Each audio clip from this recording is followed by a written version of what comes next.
Good morning everyone. Welcome to biology. Aji lecture 5 or part 12. So my dear student, আমি পঢ়ি আছো post fertilization events.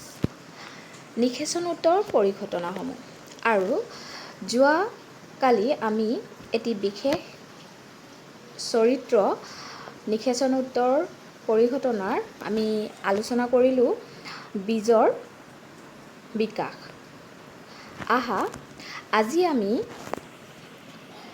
অন্য এটি বিশেষ পৰিঘটনা আলোচনা কৰোঁ আৰু আমি যেতিয়া এজোপা গছ চাওঁ তেতিয়া আমাৰ গছত থকা কিহে আমাক বেছি আকৰ্ষিত কৰে। এটা হৈছে যে ফুলে আমাৰ কি কৰে আকৰ্ষণ কৰে, ফুল আমাৰ ভাল লাগে। আৰু গছ এজোপাই আমাক কেনেকুৱা আকৰ্ষণ কৰিব পাৰে, আন এবিধ হৈছে ফল, হয়নে নহয়? ফল যদি গছত লাগি থাকে তেতিয়াহ'লে আমি কি কৰোঁ, তাৰ পিনে আকৰ্ষিত হওঁ। আৰু আজি আমি পঢ়িব গৈ আছোঁ যে এই ফলৰ বিকাশ আৰু গঠন কিদৰে হয়। আহা আজি আমি ফলৰ বিকাশ ডেভেলপমেণ্ট অফ ফ্ৰুটৰ বিষয়ে পঢ়োঁ। এতিয়া তোমালোকে চোৱা যে ছবি দেখুওৱা হৈছে মেংগো, আমৰ ছবি দেখুওৱা হৈছে। আৰু এতিয়াতো এইটো ছিজন চলি আছে আমৰ, হয়নে নহয়? সকলোৱে খাই আছে আম। আৰু খোৱাৰ যেতিয়া আম তোমালোকে খাবলৈ লোৱা তেতিয়াহ'লে এনেকুৱা কিছুমান ভিতৰতো আকাৰ দেখা, হয়নে নহয়? চ' এইটো হৈছে আম, সম্পূৰ্ণ এটা আম দেখুওৱা হৈছে। তাৰপাছত যদি আমি আমক কি কৰোঁ, দীঘলীয়াকৈ যদি তাক ভাগ কৰোঁ, দুটা ভাগ, তেতিয়াহ'লে এটা ভাগ কি হ'ব, ভিতৰত এনেকুৱা দেখা যায়, হয়নে নহয়? অ'কে, আহা এতিয়া আমি চাওঁ যে এই ফলৰ গঠন কেনেকুৱা হয় বা ফুলৰ কোনটো ভাগৰ পৰা এই ফলৰ গঠন হয়। গৰ্ভাশয় ফললৈ বিকশিত হয়।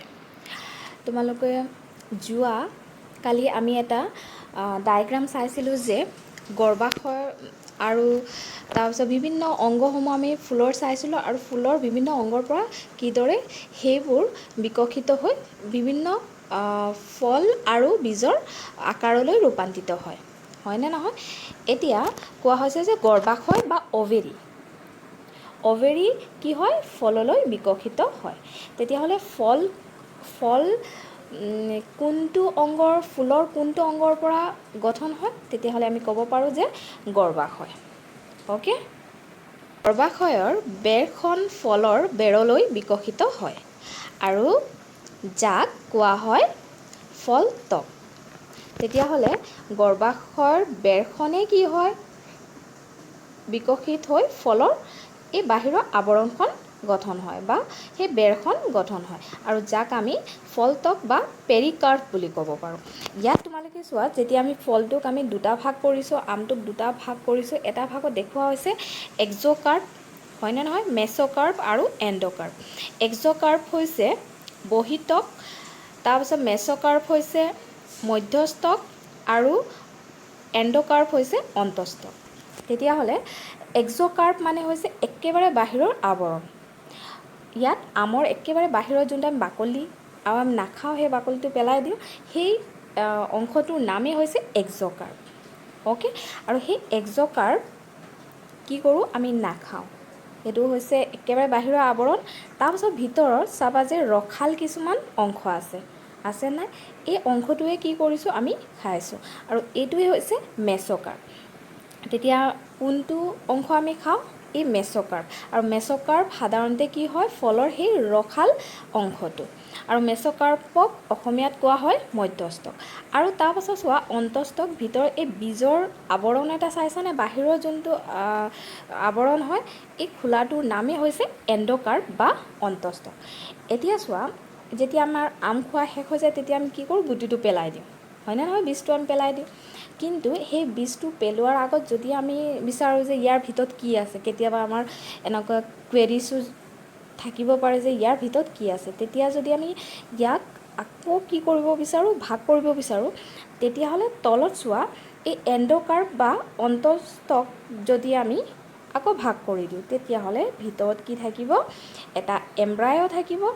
এম্ব্ৰায়' মানে হৈছে ভ্ৰূণ, তাৰপাছত থাকিব ভ্ৰূণ কোষ বা এণ্ডোস্পাৰ্ম, আৰু এটা কি থাকিব, বীজতক বা বীজৰ এটা আৱৰণ। অ'কে, এই বীজৰ ওপৰতো কি হ'ব, এটা পাতল আৱৰণ থাকে। অ'কে, চ' এতিয়া তোমালোকে কি কৰিবা, যেতিয়াই আম খাবা, এই তিনিটা ফলটকৰ যোনটো এক্সোকাৰ্প, মেছ'কাৰ্প আৰু এণ্ডোকাৰ্প লক্ষ্য কৰিবা, আৰু বীজৰ ভিতৰত এইবোৰ আছে নাই সেইবোৰো চাবা। তোমালোকে এম্ব্ৰায়' বা ভ্ৰূণতো দেখি পাবা, এই আমৰ যোনটো বীজ হয়, এই বীজত চাবা যে বগাকৈ কিবা এটা এনেকুৱা দীঘলীয়া লাগি আছে, এইটোৱে হৈছে এম্ব্ৰায়' বা ভ্ৰূণ। অ'কে, চ' আজি আমি কি গম পালোঁ যে ফলৰ বিকাশ ক'ৰ পৰা হ'ব, ফলৰ বিকাশ হ'ব গৰ্ভাশয়ৰ পৰা, আৰু ফলৰ যোনখন বেৰ হয় এইটো গঠন ক'ৰ পৰা হ'ব, সেই গৰ্ভাশয়ৰ বেৰখনেই হৈছে কি হৈছে, ফলৰ সেই আৱৰণ, যাক আমি ফলটক বা পেৰিকাৰ্প বুলি ক'ব পাৰোঁ। এতিয়া ৰসাল ফল কিছুমান উদাহৰণ হৈছে আম, মধুৰিআম, কমলা, এইবিলাক কি হয়, ৰসাল ফল। আৰু কিছুমান শুকান ফলো আছে, যেনে বাদাম, সৰিয়হ, এইবোৰ হৈছে শুকান ফল।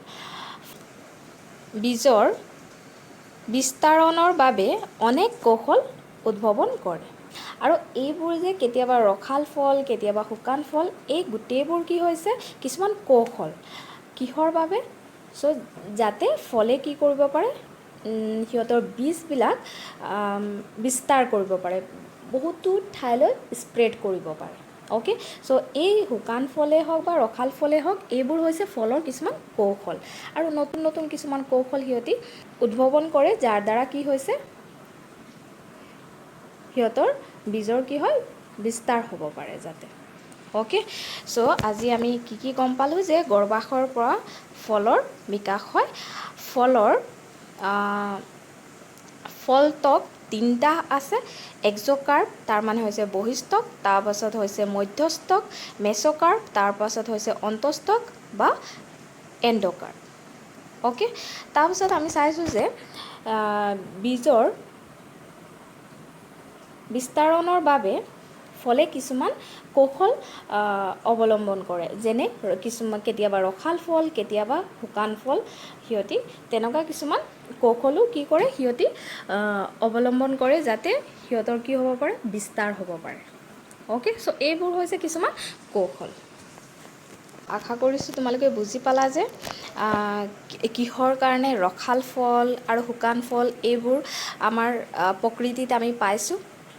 এইটো ইয়াৰ বাবে নহয় যে আমাৰ ৰসাল ফল খাই ভাল লাগে, আমাৰ আম খাই ভাল লাগে সেইটো কাৰণে আম হৈছে ৰসাল, হয়নে নহয়, আমাৰ বাদাম খাই ভাল লাগে, বাদামত আকৌ ৰস হ'লে আমাৰ ভাল নালাগিব।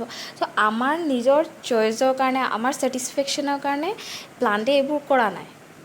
অ'কে, চ' প্লাণ্টে এইবোৰ কৰিছে, সিহঁতৰো নিজৰ কিছুমান ইয়াত কিছুমান সিহঁতৰো কি হৈছে, স্বাৰ্থ জড়িত হৈ আছে। সিহঁতিও নিজৰ যোনটো নাম্বাৰ হয় এইটো ইনক্ৰিজ কৰাৰ কাৰণে এইবোৰ কৌশল।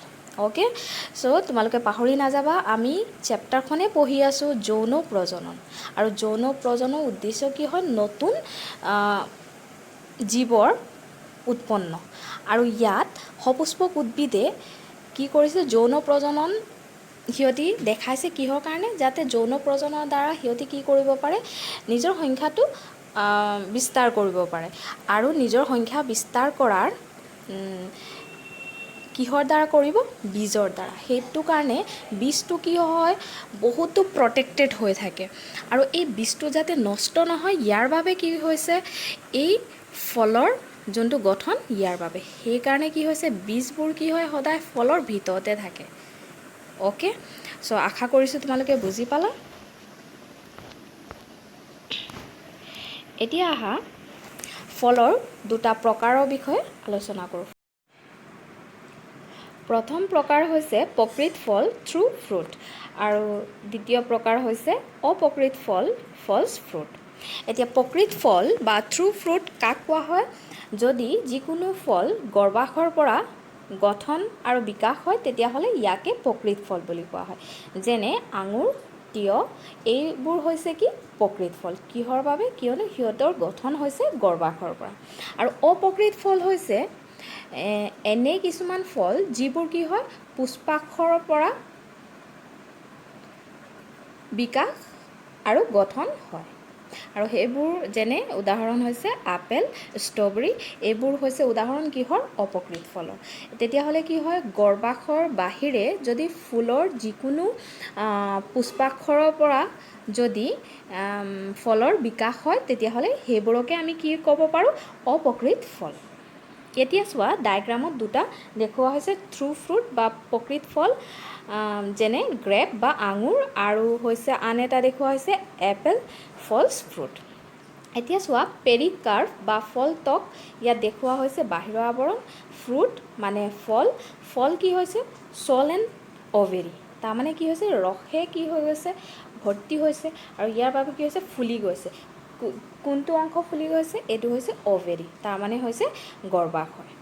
অ'কে, তাৰপিছত চিডছ বীজবোৰ চোৱা, বীজবোৰ কি হৈছে নিষেচিত ডিম্বক। অ'কে, চ' এইদৰে কি হয় প্ৰকৃত ফলৰ গঠন হয়। আৰু অপ্ৰকৃত ফলৰ গঠন কেনেকুৱা হ'ব? ইডেবল পাৰ্ট বা যোনটো অংশ আমি খাওঁ, যেনে ধৰি লোৱা আপেলৰ যোনটো অংশ আমি খাইছোঁ এইটো কি হয় ফুলৰ কিছুমান অংশ আৰু এইবোৰ কি হৈছে ফুলৰ অংশ, এইবোৰ কি হয় একেলগ লাগি সিহঁতি কি হৈ যায় চুৱেল আপ হৈ যায়।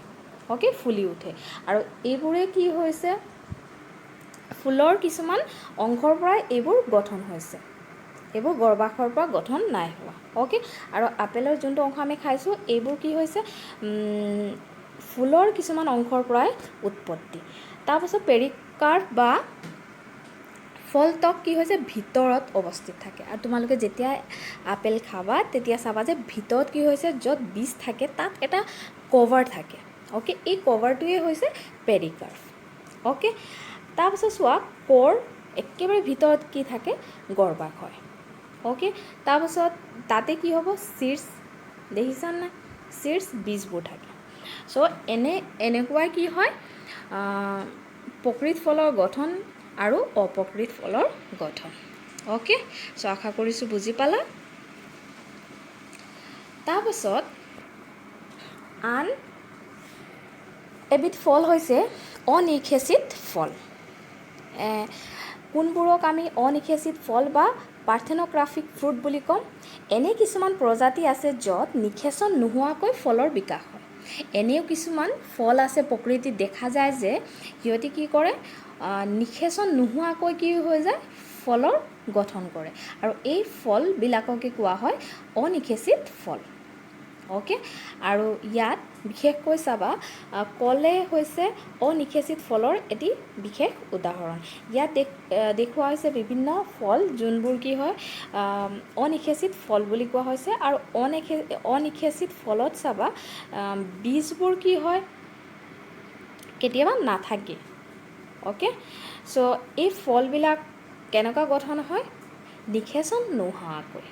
অ'কে, চ' আশা কৰিছোঁ তোমালোকে বুজি পালা যে আজি আমি বিশেষ দুবিধ ফলৰ বিষয়ে জানিলোঁ। এবিধ হৈছে প্ৰকৃত ফল, আনবিধ হৈছে অপ্ৰকৃত ফল। তাৰপিছত আৰু এটা আমি ক'ব পাৰোঁ যে এক্সেপশ্যনেল। অ'কে, সকলো ক্ষেত্ৰত নহ'ব, কিছুমান প্ৰজাতিয়েহে দেখায়। এইটো হৈছে পাৰ্থেন'গ্ৰাফিক ফ্ৰুট বা অনিষেচিত ফল। অ'কে, চ' অনিষেচিত ফলৰ কি হ'ব নিষেচন নোহোৱাকৈ ফলৰ বিকাশ হৈ যায়।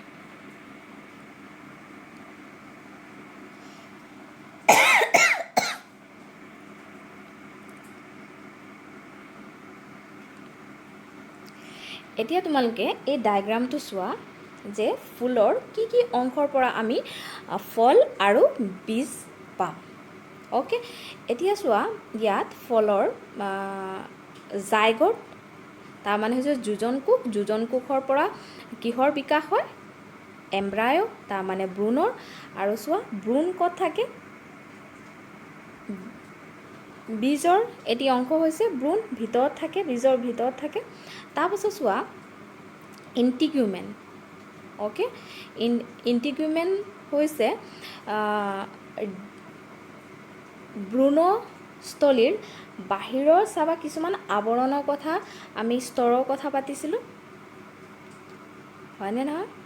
চ' সেইবোৰে হৈছে ইণ্টিগুমেণ্ট। সেই আৱৰণখিনি কি হৈ যায়, চিড কোট বা বীজৰ যোনটো আৱৰণ হয়, বীজতক হিচাপে কি হয়, কাৰ্য কৰে। এতিয়া চোৱা তোমালোকে চিড কোট কোনটো হয়, এইটো। তাৰপাছত চোৱা অভেৰী বা গৰ্ভাশয়ৰ পৰা কি উৎপন্ন হৈছে, ফ্ৰেছ ফ্ৰুট। তাৰমানে যোনটো ৰসাল ফল বা তাজা ফল যোনটো হয়, এইটো কোনটো অংশৰ পৰা হৈছে, অভেৰীৰ পৰা। ট্ৰিপ্লইড এণ্ডস্পাৰ্ম চেল, ট্ৰিপ্লইড এণ্ডস্পাৰ্ম চেল তাৰমানে হৈছে ত্ৰিগুণিতক ভ্ৰূণপোষক কোষ, এইবোৰৰ পৰা কি হয়, ভ্ৰূণপোষৰ কি হয়, গঠন হয়। আৰু চোৱা ভ্ৰূণপোষ ক'ত থাকে, বীজৰ ভিতৰত।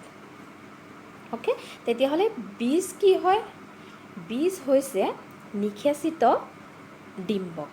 আৰু আমি ক'ব পাৰোঁ, কেতিয়াবা আমি লিখিব পাৰোঁ যে বীজ হৈছে নিষেচিত ডিম্বক, কেতিয়াবা লিখিব পাৰোঁ যে বীজ হৈছে ভ্ৰূণ, যাক এম্ব্ৰায় বুলি কোৱা হয়, ভ্ৰূণ বা ভ্ৰূণ যাক এম্ব্ৰায় বুলি কোৱা হয়, ভ্ৰূণ, তাৰপাছত ভ্ৰূণপোষৰ আৰু বীজতকৰ সমষ্টি একেলগে কোৱা হয় বীজ।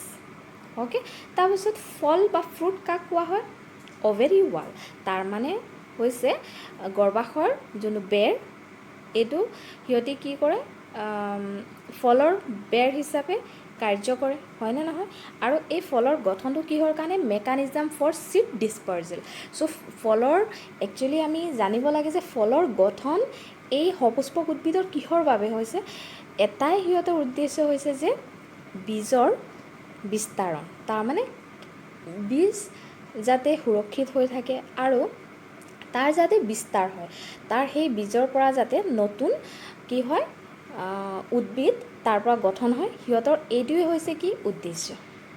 অ'কে, চ' আশা কৰিছোঁ তোমালোকে আজি গম পালা যে কিদৰে আমি খোৱা ফলৰ গঠন হয় ফুলৰ পৰা। Okay, so' thank you and have a good day.